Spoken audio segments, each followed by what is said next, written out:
गुरुर्ब्रह्मा गुरुर्विष्णु गुरुदेवो महेश्वरः गुरुर्साक्षात् परब्रह्म तस्मै श्री गुरुवे नमः।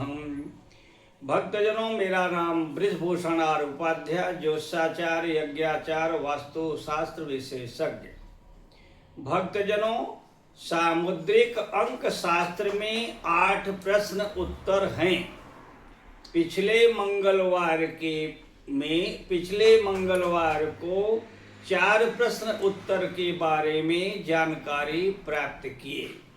आज 5 से 8 के बारे में जानकारी प्राप्त करेंगे। प्रश्न नंबर 5, कोई प्रश्न करे अमुक शत्रु पर विजय प्राप्त होगी अथवा नहीं, तो प्रश्नकर्ता का नाम, जिस दिन प्रश्न किया उस दिन का नाम दोनों जोड़ ले, योग फल में 2 से भाग दे, शेष 1 बचेगा तो शत्रु पर विजय प्राप्त होगी, शेष कुछ भी न बचे तो शत्रु पर विजय प्राप्त नहीं होगी। शत्रु से मुलाकात न करे।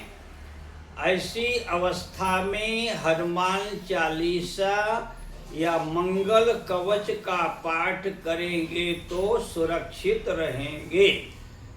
प्रश्न नंबर 6, यदि कोई पूछे चोरी गया माल स्त्री ने चुराया है या पुरुष ने चुराया है, चोर घर का है या बाहर का, तो प्रश्नकर्ता का नाम और जिस दिन माल चोरी गया उस दिन का नाम दोनों जोड़ लें, योग फल में 5 से भाग दें। शेष 1 बचता है तो चोर स्त्री है, शेष 2 बचता है तो चोर पुरुष है, शेष 3 बचता है तो चोर पड़ोसी है, शेष 4 बचता है तो चोर घर का ही है, और शेष कुछ भी नहीं बचता तो चोर बाहर का है।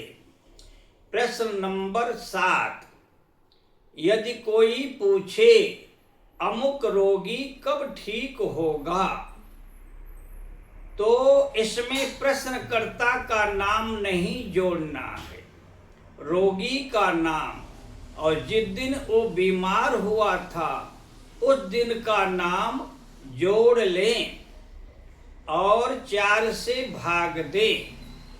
अगर शेष 1 बचता है तो रोगी शीघ्र ठीक होगा, शेष कुछ भी नहीं बचता है तो रोगी की मृत्यु निश्चय है। प्रश्न नंबर 8, अगर कोई प्रश्न करता है अमुक रोगी का क्या होगा, तो प्रश्न नंबर 8 में प्रश्नकर्ता का नाम नहीं जोड़ना है, रोगी का नाम, रोगी के माँ का नाम और किस दिन बीमार हुआ था, तीनों का नाम जोड़कर योग फल में 4 से भाग दें। शेष 1 बचता है तो रोग जानलेवा है, रोगी का बचना महाकठिन है। शेष 2 बचता है तो वात पित्त की अधिकता है, शेष 3 बचता है तो पागलपन का रोग है, शेष कुछ भी नहीं बचता तो रोगी के ऊपर भूत प्रेत का बाधा किया गया है। रोगी के घर वालों ध्यान से सुनो, अगर रोगी को ठीक करना है तो रोगी को ठीक करने का एक ही उपाय है। अगर आप डॉक्टर, वैद्य और ओझा का चक्कर करोगे तो रोगी बच नहीं पाएगा। आपके परिवार का कोई सदस्य अगर संस्कृत पढ़ने जानता है तो हनुमान जी के 1 मुखी कवच पंचमुखी कवच का पाठ करना है। दोनों पाठ में अंगनाश क्या करनाश होता है। श्लोक बड़े बड़े आते हैं, बड़ा कठिन होता है। और 1000 मंत्र का पाठ करना है। चौकी पर हनुमान जी का फोटो रख दीजिए, लाल कपड़ा चौकी पर, चुनरी उड़ा दीजिए हनुमान जी को। 1 लोटा पानी तांबे में रख दीजिए, उसमें थोड़ा गंगा जल डाल दीजिए और हल्दी कुंकु और सिंदूर मिलाकर हनुमान जी को तिलक करें और अपने माथे पर तिलक करें।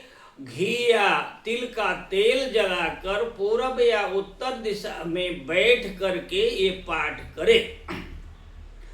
और पाठ पूरा होने के बाद लोटे का पानी रोगी को सुबह दोपहर शाम 3 बार पिलाना है।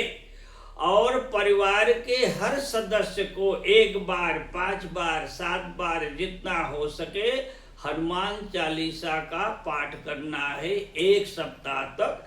1 सप्ताह के अंदर रोगी ठीक हो जाएगा। अगर रोगी ठीक हो जाता है तो किसी ब्राह्मण को भोजन करा दीजिए, यथाशक्ति दक्षिणा दे दीजिए। अगर आपके परिवार का कोई सदस्य पाठ नहीं कर सकता तो किसी ब्राह्मण से पाठ करवाइए। 1 हफ्ते में रोगी ठीक हो जाएगा। डॉक्टर वैद्य और ओझा का चक्कर किया तो रोगी बचने वाला नहीं है। ज्योतिष विद्या के जानकार भक्तों से प्रार्थना है कि ज्योतिष विद्या के द्वारा आप अपने परिवार का पालन पोषण करते हैं तो ठीक है। कोई गरीब भक्त आ जाता है जिसके पास दक्षिणा देने के लिए पैसा नहीं है, कम दक्षिणा देता है, तो ज्योतिष विद्या बना है दूसरे का भला करने के लिए, तो उस व्यक्ति का आप भला करेंगे तो आपके ऊपर, आपके परिवार के ऊपर परमात्मा की विशेष कृपा होगी।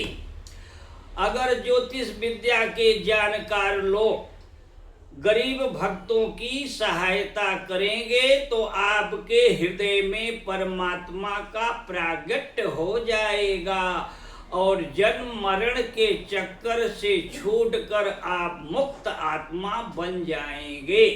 भक्तजनों, ये 2 मंगलवार को हम सभी भक्त लोग सामुद्रिक अंक शास्त्र के 8 प्रकार का प्रश्न उत्तर के बारे में जानकारी प्राप्त किए।